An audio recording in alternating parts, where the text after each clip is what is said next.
नमस्कार, नीलम फॅशन क्रिएशनमध्ये तुम्हा सर्वांचं खूप खूप स्वागत आहे. तर आज आपण ब्लाऊजच्या ज्या सर्व समस्या आहेत त्याच्यावरती उपाय काय करायचे हे पाहायचं आहे. तर या इथे पहा, शोल्डर उतरणे, मुंड्यात घोळ येणे, शोल्डर पुढे येणे, पाठीमागून ब्लाऊजवर उचलणे, ब्लाऊज वर जाणे आणि गळ्याला गोल आकार येत नाही. तर त्यासाठी काय करायचं आहे, हे जे ब्लाऊजमध्ये सर्व प्रॉब्लेम होतात त्यासाठी काय करायचं, काय उपाय करायचे हे आज आपण पाहणार आहे. तर त्यासाठी पहा, मी या इथे 34 साईजचं ब्लाऊजचं पेपर कटिंग करून दाखवणार आहे. तर या इथे मी सर्व मापे या पद्धतीने लिहून घेतलेली आहेत. पूर्ण उंची घेतलेली आहे 13. त्यामध्ये आपण 1 इंच मिक्स करणार आहे आणि 14 इंचावरती उंची टाकणार आहे. छाती 34 असल्यामुळे चौथा भाग बघा, या इथे मी 8.5 इंच घेतलेला आहे आणि पुढे मी 1.5 इंच शिलाई मार्जिन घेतलं आहे. तर 10 इंचावरती आपली घडी येणार आहे. कंबर आहे 30, तर त्याचा चौथा भाग होतो 7.5 इंच. त्यामध्ये आपण 1 इंच मिक्स करणार आहे आणि पुढे 1.5 इंच शिलाई मार्जिन. तर घडी आपली कमरेची आणि छातीची एकच येणार आहे. या इथे 10-10 दोन्हीही आपलं मेजरमेंट आलेलं आहे. पुढचा गळा असणार आहे 10, पुढचा गळा असणार आहे 6, मागचा गळा 10, कटोरी 5, बाही 5, दंड घे 5.5, शोल्डर आपण 5 घेणार आहे आणि मुंडा आपण 5.5 इंच घेणार आहे. तर सर्वात पहिल्यांदा पहा, या इथे आपण ब्लाऊजची उंची टाकून घेऊया. 13 इंच आपण घेतलेली आहे ब्लाऊजची उंची. तर त्यामध्ये आपण 1 इंच मिक्स करायचं आहे. आता या इथे पाठीमागचा आणि पुढचा भाग आपला बरोबर निघणार आहे. तर इथून मी 14 इंचावरती मार्किंग करणार आहे. पहा या इथे, आणि एक लाईन सरळ ओढून घ्यायची. आता शोल्डरचं मार्किंग करूया. यातला एक पेपर मी साईडला ठेवून घेते. जेव्हा आपण कटिंग करू त्यावेळेस आपण तो पेपर घेऊया.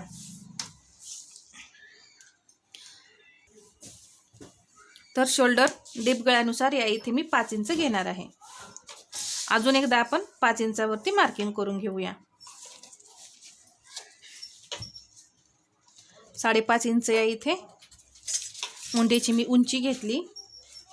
आता या इथे ही लाईन आपण सरळ ओढून घ्यायची आणि इथे ही लाईन ओढून घ्यायची. या लाईनवरती आपलं छातीचं मार्किंग येणार आहे.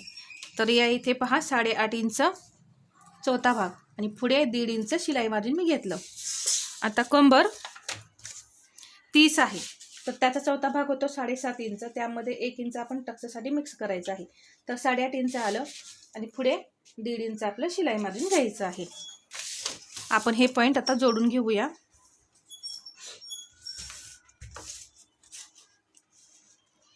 एवढं केल्यानंतर आता सर्वात पहिला प्रॉब्लेम जो आहे,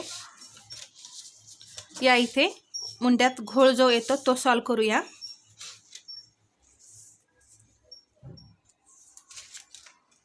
तर ही जी उंची आहे मुंड्याची, त्याचा असा मध्य करायचा आहे. मुंड्याला आकार व्यवस्थित दिलेत तर मुंड्याला अजिबात घोळ येत नाही.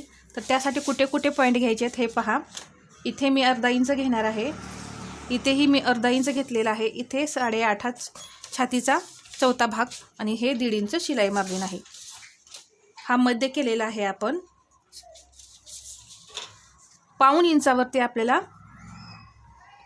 पुढच्या मुंड्याचा आकार घ्यायचा आहे आणि 1.25 इंचावरती आपल्याला पाठीमागच्या मुंड्याचा आकार घ्यायचा आहे. इथे मी 1.5 इंच आतमध्ये येऊन एक लाईन ओढून घेते, म्हणजे मुंड्यामध्ये पुढच्या जो घोळ येतो तो इथे येणार नाही. तर पहा, या पद्धतीने मी एक लाईन ओढून घेतली. आता पाठीमागच्या मुंड्याला आकार देताना पहा, इथून असे हे पॉईंट जे आहेत ते या पॉईंटला नेहून जोडायचे, म्हणजे आपला आकार एकदम परफेक्ट येतो. आणि या पॉईंटपासून आपण असं या इथे जे अर्धा इंच मार्किंग घेतलेलं आहे, जो पॉईंट घेतलेला आहे त्यावरती नेऊन जोडायचं. पुढच्या मुंड्याचा आकार इथे हे 1.5 इंच घेतलंय, तिथून पहा हा 1.5 इंचाचा जो पॉईंट आहे त्यावरती नेऊन अशा पद्धतीने आपल्याला जोडायचा आहे आणि हा आकार देऊन घ्यायचा. त्यामुळे पाठीमागच्या आणि पुढच्या मुंड्याचा या इथे प्रॉब्लेम आपला सॉल्व्ह झाला. आता शोल्डर उतरणे म्हणजे पहा, इथे जर तुम्ही शोल्डर जास्त घेतलं तर ही शोल्डर तुमचं त्या इकडे पडणार आहे.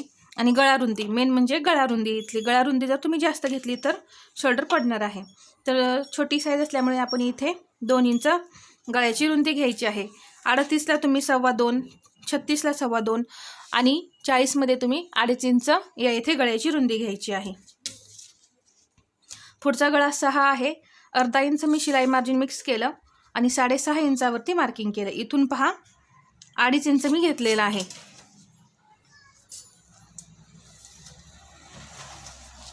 इथलं मार्किंग आणि इथलं जे मार्किंग आहे आपलं त्यामध्ये फक्त अर्धा इंचाचाच फरक असला पाहिजे, जास्त असू नये, नाहीतर इकडेही मुंड्याला प्रॉब्लेम येतात. आता गळ्याला आकार व्यवस्थित येत नाही पहा. गळ्याला आकार येत नाही तर काय करायचं आहे, इथून 1.5 इंच मार्किंग करायचं आहे आणि या पद्धतीने गळ्याला आकार द्यायचा आहे. तर पहा या इथे गळ्याला किती गोल असा आकार आलेला आहे. या पद्धतीने तुम्ही गळ्याला आकार द्या, एकदम परफेक्ट आकार येतो. आता शोल्डर उतरू नये म्हणून इथे फक्त 1/2 इंच, जास्त खाली जायचं नाही, 1/2 इंच या इथे मी पॉईंट दिलेला आहे आणि या इथे मी अशी तिरकी लाईन ओढून घेतली. शोल्डर या इकडे गळ्याकडे आपल्याला तिरकं कट करायचं आहे, त्यापेक्षा जास्त कट करायचं नाही. आणि स्टिच करतानाही तुम्ही तिरकं स्टिच केलं तरी चालेल. शोल्डर उतरू नये म्हणून काय करायचं हे पाहिलं. मुंड्यात घोळ येऊ नये म्हणून आपण या इथे मुंड्याला आकार कसे द्यायचे हे पाहिलं. गळ्याला गोल आकार येत नाही म्हणून आपण या इथे गळ्याला आकार कसे द्यायचे हेही पाहिलं. आता पहा शोल्डर पुढे येतं आणि पाठीमागून ब्लाऊज वर उचलतं. तर त्यासाठी काय करायचं आहे, क्रॉस पट्टीचं जे मार्किंग आहे ते आपल्याला, तर या इथे क्रॉस पट्टीचं मार्किंग करताना आपल्याला जास्त वरती करायचं नाही, नाहीतर काय होतं, ही क्रॉस पट्टी जी आहे चेस्टमध्ये ॲडजस्ट होण्यासाठी खाली सरकते आणि हा जो शोल्डर आहेत हे पुढचे ते या इथे असे सरकतात. त्यामुळे आपल्याला क्रॉस पट्टीचं मार्किंग व्यवस्थित करायचं आहे, जेणेकरून शोल्डर हे पुढं उतरलं नाही पाहिजे आणि पाठीमागचा भाग जो आहे तो वर उचलून आला नाही पाहिजे. तर या इथे मी हे तुम्हाला सर्व प्रॉब्लेम सांगितलेले आहेत. तर पहा 2.5 इंचावरती फक्त आपल्याला या इथे कटोरी क्रॉस पट्टीचं मार्किंग करून घ्यायचं आहे. तर इथे मी 2.5 इंचावरती मार्किंग करून घेतलं आणि या इथे या पद्धतीने क्रॉस पट्टीचं मार्किंग केलेलं आहे. जर तुम्ही हे वर घेतलं तर कदाचित काय होतं, जे या इथे आपण कटोरी तयार करतो तिथून कधी कधी ब्लाऊज खाली सरकतो किंवा एकतर वर चढतो असा, त्यामुळे ब्लाऊज व्यवस्थित बसत नाही.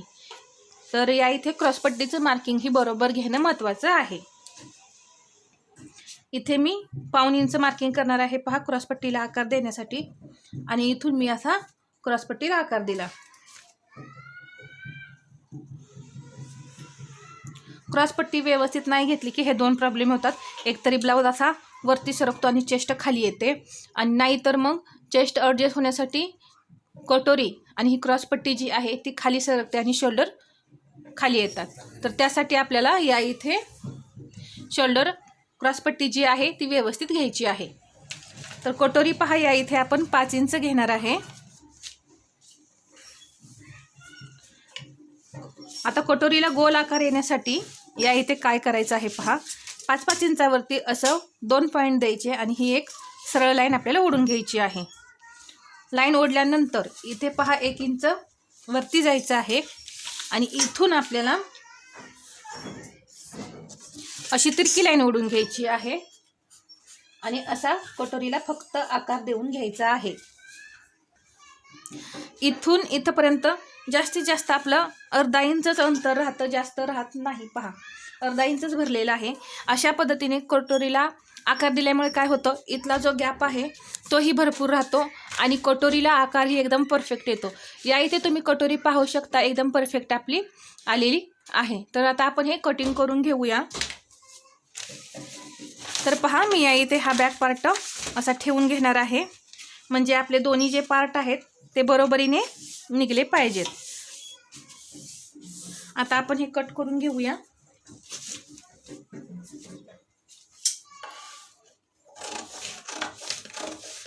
क्रॉसपट्टी जी आहे ती आपल्याला नंतर कपड्यावरती अर्धा इंचाने वाढवायची आहे, हे मात्र लक्षात घ्या. आता या इथे पाठीमागचा मुंडा कट करायचा आहे आधी आपल्याला, जेणेकरून आपले दोन्ही पार्ट जे आहेत ते व्यवस्थित निघतील. आता हे शोल्डर इथे कट करायला विसरायचं नाही. तर इथे मुंड्याचेही आकार तुम्ही पहा अगदी परफेक्ट आलेले आहेत. या पद्धतीने एकदा कटिंग करून पहा तुम्ही. आपण गळा रुंदी 2 इंच घेतलेली, तर इथे 2 इंच मी घेतलं. गळा आहे मागचा 10, तर त्यामध्ये आपल्याला अर्धा इंच मिक्स करायचं आहे. आणि इथे जास्तीत जास्त फक्त 2.5च घ्यायचं आहे. लहान साईज आहे. लहान साईज असल्यामुळे या इथे जास्त ब्रॉड करायचं नाही. आणि इथे मी मगाशी सांगितलं तसं तुम्ही 1.5 इंच घेऊन 1 पॉइंट देऊन गळ्याला आकार दिला तरी चालेल. गळ्याला आकार दिला. टक्स पॉइंट घेऊया आपण. इथून टक्स मी 4 इंचावरती घेणार आहे. असं 2 ठिकाणी मी 4-4 इंचाचा पॉइंट दिला. आता पहा इथेही मी असं उंचीला 4 इंचच टक्स घेणार आहे. गळ्याच्या जास्त वर आपल्याला टक्स न्यायचा नाही. इकडे अर्धा इंच आणि इकडे अर्धा इंच आपण टक्ससाठी घेतलेलं आहे. 1 इंच आपण मार्जिन मिक्स केलेलं आहे टक्सचं. आता इथे अर्धा इंच वरती जाऊन हे कट करायचं आहे. हा पार्ट कट केल्यामुळे काय होतं, इथे भाग जो आहे तो तिरका होत नाही. असा टक्स दिल्यानंतर तिरका होत नाही.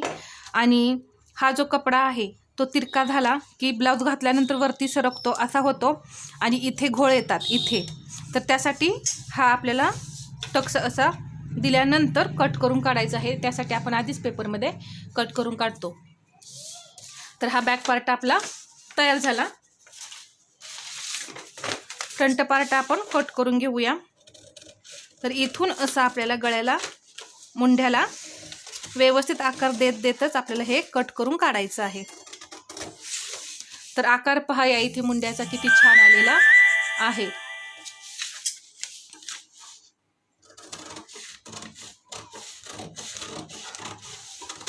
ही क्रॉस पट्टी मी कट करून घेतली.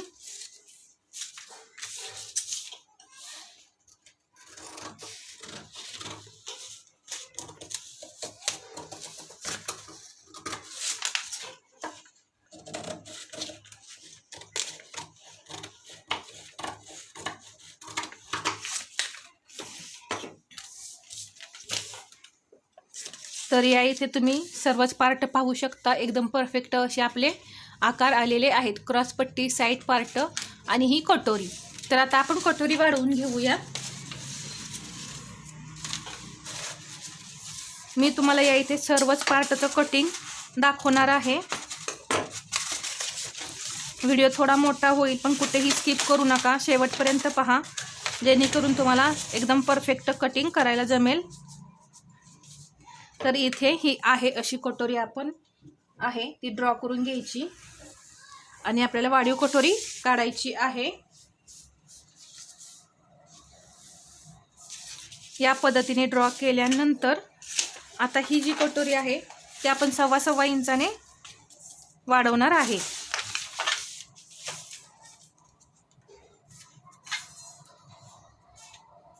इथे मी पहा 1.25 इंच घेतलेला आहे आणि इथेही मी 1.25 इंच घेतलं.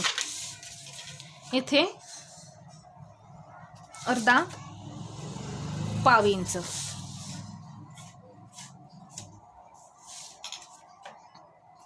अर्धा इंच, पाऊण इंच, 1 इंच आणि 1.25 इंच असे पॉईंट दिल्यामुळे कटोरीला आकार अगदी व्यवस्थित येतो. तुम्हाला असेच आकार जमत असतील व्यवस्थित द्यायला तर तुम्ही देऊ शकता. आता हे जे वाढवलेला भाग आहे त्याचा आपण मध्य करूया.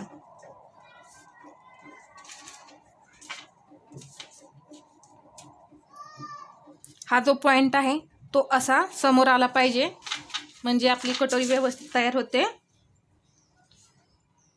1.25 इंचावरती पॉइंट दिला. इथे पाव इंच वरती जाऊन आपण हे जे आकार आहेत ते जोडून घेऊ.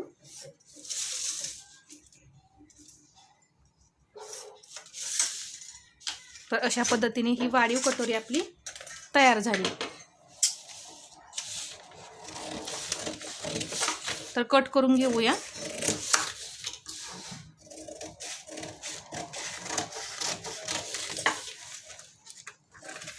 एकदम परफेक्ट अशी ही कटोरी तयार होते.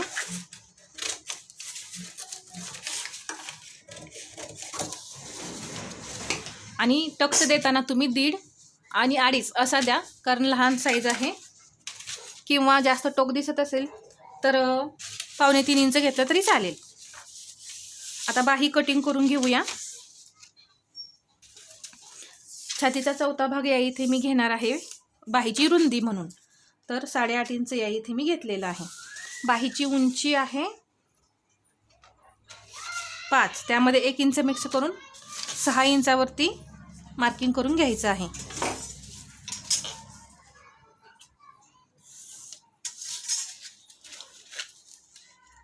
इथे मी 3 इंच घेणार आहे फक्त, लहान साईज असल्यामुळे.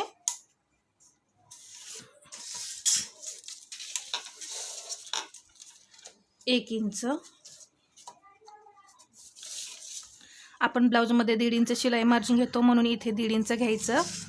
जर 2 इंच घेत असाल तर या इथे बाही रुंदी थोडी वाढवा, अर्धा इंचाने.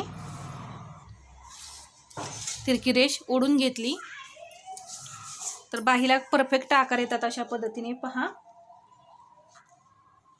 ही जी तिरकी लाईन आहे त्याचा आपल्याला आता मध्य करून घ्यायचा आहे. वरती अर्धा इंच, खाली आपल्याला पाव इंच घ्यायचं आहे. याचाही परत आपल्याला असा मध्य करायचा आहे आणि परत इथे थोडं पाव इंच खाली जायचं. तर पहा मी बाहीला आकार कसे देते. अशा पद्धतीने एकदम परफेक्ट आकार येतो बाहीला. तुम्ही ट्राय करून पहा.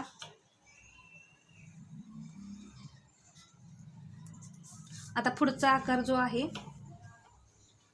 तो इथे आणून जोडायचा आणि असा पानासारखा आपण आकार तयार करून घ्यायचा आहे. तर या इथे सहज असा पानाचा आपला आकार तयार होतो. 5.5 इंच दंड घेर आणि त्याच्या पुढे 1.5 इंच शिलाई मार्जिन मी घेतलं. अशा पद्धतीने आपली परफेक्ट बाही तयार झालेली आहे. तर पहा, ही कट करून घेऊया. परत असा हा जो पानाचा आकार आहे तो अगदी सावकाश असा व्यवस्थित कट करून घ्यायचा. हे जे काही एक्स्ट्रा आहे तेही आपल्याला असं कट करून काढायचं आहे. तर इथे आपली 34 साईजची बाही तयार झाली. ही कटोरी, हे सर्वच पार्ट आपले या इथे तयार झालेले आहेत. तर तुमचे हे ब्लाऊजमधले सर्व प्रॉब्लेम या इथे दूर झाले असतीलच. तर अशा पद्धतीने पहा, हे परफेक्ट आपलं कटिंग झालं. तर हा व्हिडिओ आवडला असेल तर लाईक करा, शेअर करा आणि आपल्या चॅनलवरती नवीन असाल तर सबस्क्राईब करायला विसरू नका. धन्यवाद.